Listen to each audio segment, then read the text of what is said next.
First off, let me start this video by talking about that fraudulent fluke of an MVP, Giannis. No, I'm just playing with y'all. I could troll for ratings. It's very, very effective and works every single time, but no, we don't do that here. No, on a serious note, the Bucks and Raptors is over, just like that. 6 games, but it went really quickly, and the Raptors have made their first finals in franchise history. Kawhi Leonard is in his 3rd NBA finals, and it doesn't feel like that at all. Last night really felt like Kawhi's first NBA finals, and probably because it's his first as the leader of his own team. Of course, on the Spurs, he was not like the guy on those teams. Not when they made it anyways, and they did so by coming back from a 2-0 deficit and thoroughly beating the Milwaukee Bucks. Not that every game was a blowout, but in the commanding way that they took control of this series. So congratulations to Toronto fans. It was really fun to watch. And there's a couple of things to talk about, stretching from the series that just happened to what's going to be in the NBA Finals, and just a lot of things. So first with Giannis, that's the obvious place to start since he is no longer going to be a part of the playoffs, did not make the finals.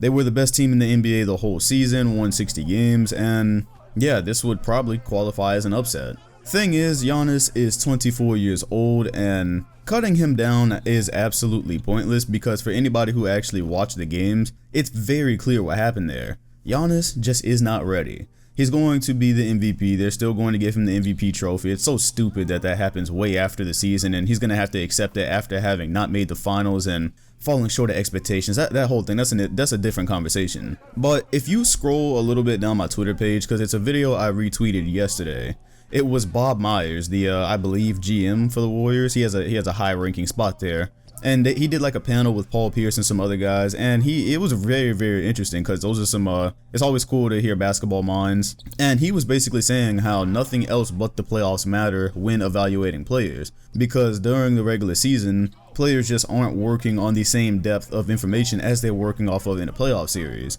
So he was just making the point that when you get to the playoffs, you see what a player can really do, what he's really capable of, because teams are going to aggressively try to take away what makes that player the most comfortable. They're going to try to take away their first options. So if a player likes to go left and draw contact, if the team can, that's what they're going to try to take away, and they're going to try to make the player do other things. Now, of course, that's what separates superstars and guys who are really at that level. That's what separates them from everybody else. That's what makes the great playoff performers, is that you can't take away their game because they can do so many things. For instance, Kawhi Leonard. You can't take away anything from him because he's going to play elite defense the whole night, and he's going to play elite offense as well. He can go both directions, he can shoot, he can get to the rim. So you can try to make it difficult for him, but he's such a good player that he can overcome most of the defenses thrown at him. Biggest thing for him is his vision right now. His court vision is probably the only thing that's lacking behind the rest of his talent, so I wouldn't be surprised if the Warriors really try to exploit that. But he's just in a different tier than Giannis is right now. He's just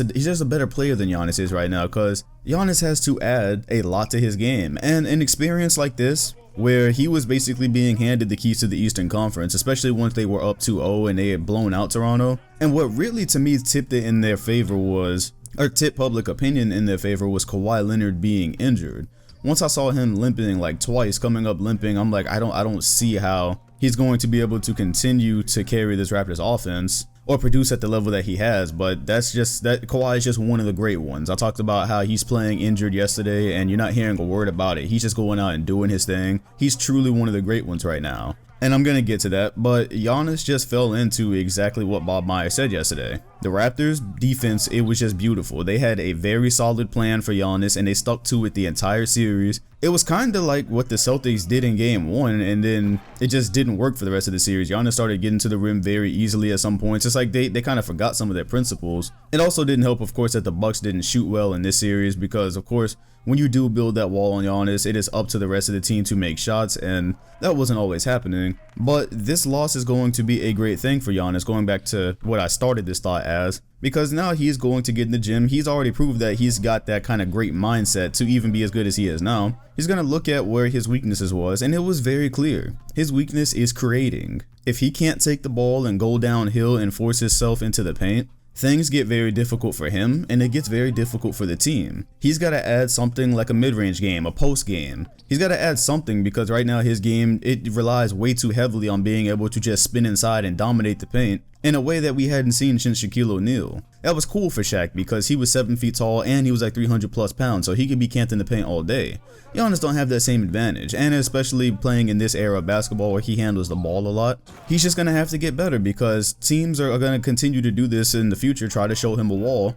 And when the Raptors showed him a wall, he would just kind of be dribbling, looking confused. He wouldn't really know where to go. He would spin into a double team. And the Raptors did a great job recovering the shooters. And it happened in the exact way that I questioned. Back in like February or whenever that game against the Sixers was, and I had seen the true extent of Giannis when he can get into the paint, I said when the game slows down and we get into the playoffs, I really wonder how this is going to work, being that you know that a team knows that they can just try to pressure him to shoot. And that's exactly what happened in this series. That's like word for word what they did in this series. So this is very similar to how LeBron lost his first championship against the Spurs. The Spurs were a great defensive team going up against a squad that had one superstar on it, and that superstar had a game that was limited offensively. 2007 LeBron was a bit limited offensively, and the Spurs, they capitalized on that just the way the Raptors just capitalized on the Bucks. What happened in the future is that LeBron went and got a lot better, got a post game, improved his shot, became a much better player. And I expect nothing short of that from Giannis. He's just not ready right now.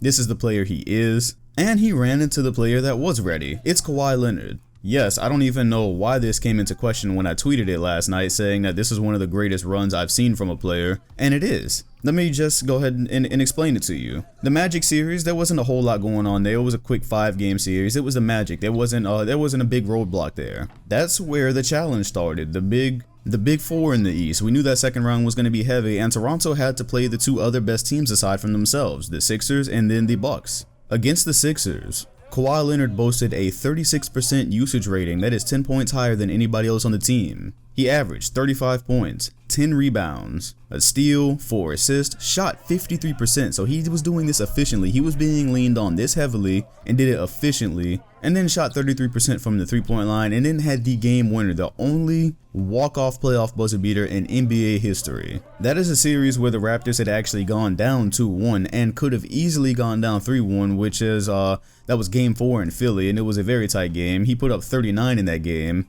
And yeah, in that game 7, he had 41 points. 2-point win. That series is incredible on the level of LeBron James in 09 against the Magic, except the Raptors won this time. They then come to the Bucks series, and wait a minute, go back, look through the internet. People were calling Milwaukee in 5. I distinctly remember. I said that it was a 7-game series in my earliest prediction video. During game 1, I tweeted out this is a 7-game series, and people were laughing. They got it done in 6. Kawhi had 32% usage this time, which is 14 points higher than anyone else on his team, averaged 30 points, 10 rebounds, 2 steals, 4 assists, and was less efficient this time, 44%, but if you actually watch the games, you see that he was damn near playing on one leg. He came up limping twice. 2 different occasions he came up limping this time, and being that he was being leaned on so heavily, that's the part where it looked, by the way, he played 41 minutes in this series against the Bucks, 41 minutes a game. That's the part where it looked like, man, it's going to be difficult. They're playing a team that has looked better than them for most of the season, for like 90% of the season, and their best player is hobbled. And sometimes the Raptors get into this thing where it seems like they're kind of watching him. It really seemed like the Bucks were in position and set up to be able to take advantage of that. And by the way, I didn't talk about the strength of these two teams. The Sixers easily could have been in the finals.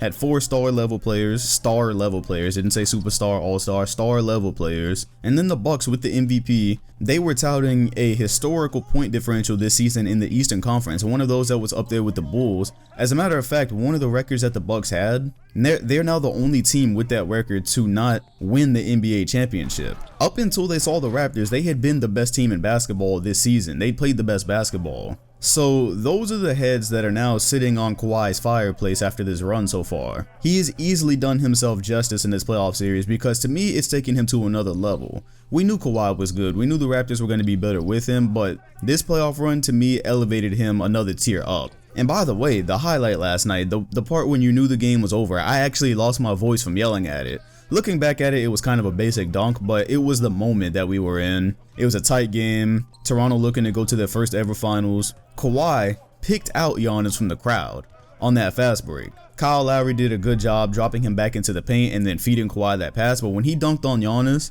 That's an iconic moment. That is an iconic moment. That was Kawhi really just snatching the crown and putting it on the Eastern Conference crown. That's one of those where it just like that moment speaks for itself if you knew everything that surrounds it. Very rarely do you ever see the best players really make highlights on each other, and given the situation of this series and us looking for a new king in the East and all that good stuff, Kawhi dunking on Giannis like that was symbolic. And it's funny because the NBA storyteller tweeted afterwards, he was like, now that basic Kawhi dunk is going to be etched into history, and the Giannis block that happened a couple of minutes after that, that's going to fade into obscurity. And he's 100% right. History is written by the victors. And that was a nasty block. That Giannis block when it happened, I didn't see it until the replay. And if the Bucks would have won the game, that would have been the iconic moment instead. But yeah, you're 100% right. History is written by the victors. And before we get into what's next, I do want to talk about this because during the Raptors celebration last night, there was a certain section of NBA Twitter that decided to bring LeBron into this for no reason. There was just no reason for him to be involved in this, but people bringing LeBron out, people bringing tweets out that one said specifically something about if the Toronto Raptors make the finals as soon as LeBron leaves, that shows that he's the greatest. I just need, I'm not even gonna like get all hype about it. I'm just going to ask simple questions here. So the Cavaliers last year were not that good, right? Okay, we all agree on that because that's where everyone says it's one of the worst finals teams again, and LeBron had the great run and carried him, all that stuff. So we agree that the Cavaliers were not a great team last year. Okay, so do we now all agree that the East also got a lot better? As in the Celtics got their stars back, but that actually made them go backwards, so that's irrelevant. But on paper they were better. The Sixers got 2 star players to add to their team that were not on their team last year. The Bucks signed Brook Lopez, Giannis got better, so the Bucks were a way better team than they were last year. And then the Raptors traded DeMar DeRozan for Kawhi Leonard, which is just like one of the biggest star upgrades. Even though DeMar DeRozan was a star level player himself, that's just like a ridiculous thing. They got an MVP back. So we all agree on that too, right? These teams were all a lot better, and Toronto specifically is a lot better than they were last year. Agreed? Okay, agreed. So the Raptors got Kawhi Leonard and beat 2 teams that were a lot better than the Cavaliers were last year. Beat the Sixers and then convincingly beat the Bucks. So how is the Raptors finals run now attributed to LeBron not being in the East? Like, does that make sense? Because if the Raptors made the finals and it was still just DeRozan and Lowry, then yeah, it's like, oh, LeBron toes no more, LeBron left and finally they got a chance to win. That makes more sense, right? But no, they're a better team with better leadership this year. LeBron's Cavaliers last year and this East are probably only like the 4th or 5th or maybe even 6th best team depending on certain things. They had a tough time with Indiana last year, Oladipo in Indiana, which was an upstart team. That Cavaliers team is not relevant to today's East. One of the reasons LeBron had such a great reason to leave was specifically because the Cavaliers' money situation was kind of screwed. They had bad contracts, not a whole lot of talent, and so it would have been hard for them to get significantly better to compete with the Warriors or seriously compete with the teams that had joined the East this year, the teams that got better in the East. So that was one reason that was so great for him to go do something else. It's because the Cavaliers, they could, maybe they could have invented something and traded for a star last summer, I don't know, but it would have been difficult to make like a real team out of the situation that they had, right? So giving Toronto's moment to LeBron last night is desperate. Enjoy basketball, fam. Enjoy what's happening in basketball right now. This is cool. The East was very competitive this year. They were great teams. LeBron is hopefully going to get somebody this summer because it is cool when LeBron has somebody to actually contend with. It's not that fun watching him waste his career on an average team or the end of his career. But that's in 2 months, less than 2 months now. We have like a month and we'll be talking about free agency. Just enjoy this, man. Don't be trying to give other people's accomplishments to LeBron. This is why nobody likes LeBron stans. This stuff right here, there's no reason for that. So whatever. Anyways, we have a finals to talk about now. It is going to be the Raptors and the Warriors. Finally, one of my predictions are right. This was my prediction at the in the Eastern just the prediction videos that I did like a month ago. I had the Raptors winning this series against the Bucks, I believe in 7. I said 7 or 6. Pretty sure it was probably 7. And here we are, Raptors and Warriors. Only difference is the Warriors will be starting the series without Kevin Durant. Yeah, they've got a bit of an injury situation. So the only player it seems like we know that'll probably be back is Iguodala. He has like an Achilles issue, but I haven't heard much with him about him being out. However, like 2 or 3 days ago already, the Warriors ruled Kevin Durant out for the start of the finals. That was fascinating because that was a whole week before the finals were due to even start, and they had already ruled him out. So we don't have an ETA on him or DeMarcus Cousins. All we keep hearing is that supposedly Cousins is closer, and we haven't heard an official word on if he's going to start either. You know, he's not expected to start. So just think about the information we have, right? At least the last time we heard that Cousins is closer to a return than Kevin Durant, but neither of them are going to be there for the start of the finals. So okay, that's at least game 1 we can take out Cousins and KD. That's at least game 1. If what they said holds, does that mean Cousins, if he comes back game 2, we don't have KD till like game 3 or 4? I don't know. There's not a lot of information out there. And there's also, who knows, Golden State might be sandbagging. They might not want to show their hand. They might not want the Warriors or the Raptors to know how to prepare. Maybe KD will be back game 2. I don't know. At this point, we just don't know. He might not play again because they said we just hope he returns at some point in the finals, which again could be sandbagging, but it's just very up in the air right now. So that makes things interesting for a couple of reasons. First of all, of course, that makes it more competitive just because you put Kevin Durant on that team. Now they have somebody to dump the ball to. They're a harder team to guard without Kevin Durant. Don't let the media fool you into this whole narrative of the Warriors are better without KD. No, they are not. They're more fun to watch and more fluid. Of course, just by virtue of not having KD there, Klay and Steph, they score more, of course. No, they're not a better team without him. Without him, they could actually lose. With him, there's really not a great chance of them losing. There never has been. But this is also really interesting just from the story perspective as well, because when you think about the Warriors, they have one of the weirdest championship runs ever. Everyone knows how good their players are. I think Steph and Klay, especially with this run, have commanded a lot of respect. But when people look at the end result, which is their championships,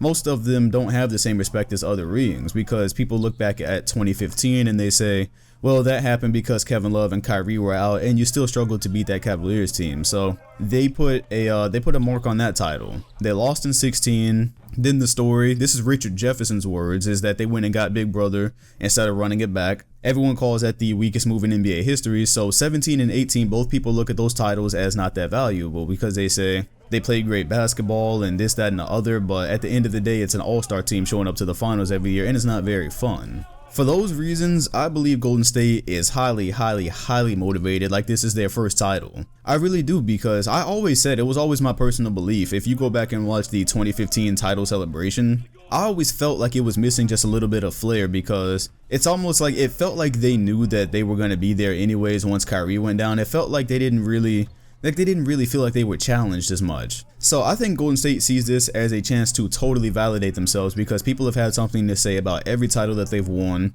And people can look at this, and Steph doesn't have a finals MVP, right? So this is probably his golden opportunity, because it's very hard to win one of those playing with Kevin Durant. I think they look at this as a golden opportunity. They're still heavy favorites to beat the Raptors. Even without Kevin Durant, people are like, yeah, the Warriors, they've been there. They're a better team still, better offense. People are still expecting the Warriors to win the championship. But I think, like, let's say in the event that Kevin Durant didn't come back, I think everyone knows that that title would be more respected, because it would be the first against a healthy, good, and competitive team that they've won without something really like tipping the balance.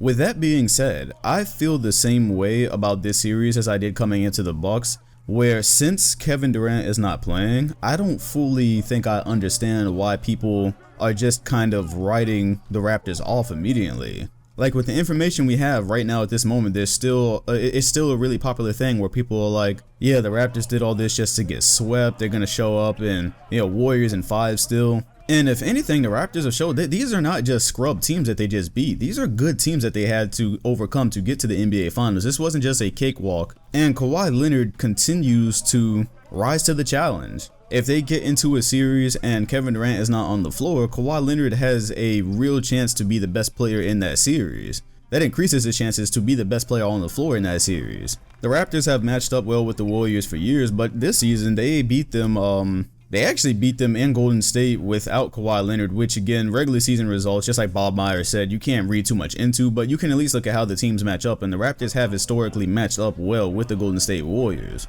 And so with everything we've just seen, I don't understand why people are just easily writing the Raptors off. Like, I don't feel like this is the year. I saw one of the members from The Starters, the NBA TV show, he tweeted out that his wife said this looks like when the Nets won the Eastern Conference Finals to go play the Lakers. I mean, it's not exactly the same. If they were fully healthy, you know, maybe if the Warriors were fully healthy If Cousins had never torn his quad and everybody was there, then yeah, maybe I could see that comparison a little bit. But right now, to me, I think this is probably the most competitive finals we will have had since the Cavaliers and Warriors in 2016, and maybe even further, because that wasn't necessarily that competitive until suspensions and injuries started happening. The Warriors had blown out twice, came back in game 4 and won that. A lot of those games were blowouts. But anyways, I'm not going to change my prediction. I originally had the Warriors in 6, I believe. And yeah, that's not going to change. I've seen the Warriors. They've had adversity throughout this playoff run and they've overcome it. The Rockets were a really good team and they were able to get that done on the road without Kevin Durant. It's difficult though because we just don't know anything about Durant's injury. First, it was just a mild calf strain, which made it sound like he was going to be back in like a week and a half or whenever they needed him. And now that's turned into a possible, oh, we hope he returns at some point. So how does that change things, right? How does it change things if the Raptors win game 1 and KD is back in game 2, or if someone's up 2-0 and then he's back in game 3? We don't know. So this is a very hard one to predict, but I would still, even without Kevin Durant, I would say the Warriors are still probably better and I would go with them in 6. But the way I differ from everybody else is I still think this is going to be competitive. I don't just expect this team who has Kawhi Leonard, who has, maybe been the best player in this playoffs, to just get here and just go quietly into the night when the Warriors are dealing with multiple injuries right now. I don't see why it would be that easy. But as we all know, this is the NBA, and we have all seen stranger things. Like, wouldn't it be strange if Kawhi Leonard, now that he's made the NBA Finals with Toronto, taking this franchise to his first NBA Finals, and Toronto would probably get him the necessary pieces to continue to contend for Eastern Conference titles and to get to the championship every year. Wouldn't it be weird if he still upped and left Toronto this summer? Of course, last night there was a video of Kawhi Leonard's sister on Instagram Live, and in the background we heard a voice saying, they know he's not going to be there next year. Now, who knows, right? That could be anything in the world, but you know how NBA Twitter works. That immediately turned into, oh, that was Kawhi Leonard's uncle. He's not going to be there. He doesn't want to be there. Fam, Kawhi Leonard could hate us all and we would never know because his face rarely changes. His face changes once like every month. Who knows? But yeah, we've seen strange things in the league. So again, congratulations Toronto. Definitely looking forward to seeing Giannis's career arc and his evolution because he's got a lot to work on and I am sure he will. So if you enjoyed the video, hit the like button, comment, and sub if you enjoyed, and hit the bell next to my name if you want notifications on future videos. Thanks for watching and I'll see you all on the next one.